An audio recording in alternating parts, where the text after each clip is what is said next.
Thanks, Sean and Claire. Here are the developing stories this morning. Donald Trump's pick for his chief strategist is stirring up controversy in Washington. Steve Bannon is a former CEO of Breitbart News. He's facing backlash from members of the House and the Senate for his ties to alleged hate groups. More than 150 members of the House are calling for Bannon to step down, and Senate Minority Leader Harry Reid had some comments on Bannon's appointment. Let's take a look.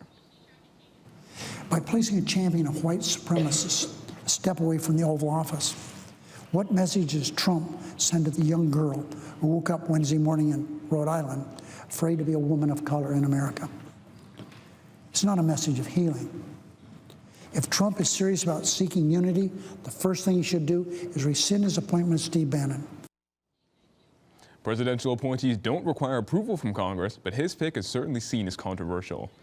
Police shut down the Will Rogers Airport in Oklahoma after an airline employee was ambushed by a gunman. 52-year-old Michael Winchester was shot and killed in the airport's parking lot. Authorities say it was a premeditated attack. After the shooting, the assailant was found nearby, having shot himself as well. Police are investigating but haven't yet found a motive, and flights at this airport are delayed until more information comes forward. Smoke on the T caused a delay on the Red Line on Tuesday.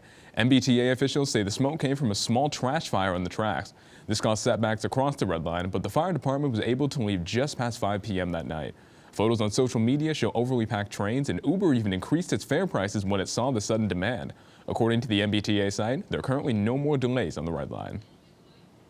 After a series of water tests, high levels of lead were found in Massachusetts public schools.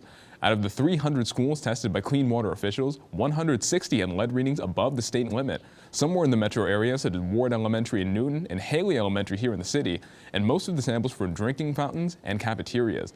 These tests were part of a $2 million initiative to make sure water in public schools is safe, especially after the water crisis in Flint, Michigan. No students have been affected, and schools are taking steps to reduce lead exposure, and they're acting quickly. The Clean Water Group says that lead should be down to acceptable levels by the time parents hear of their school's results. That's all in the news I have for you this morning. Sean and Claire, back to you.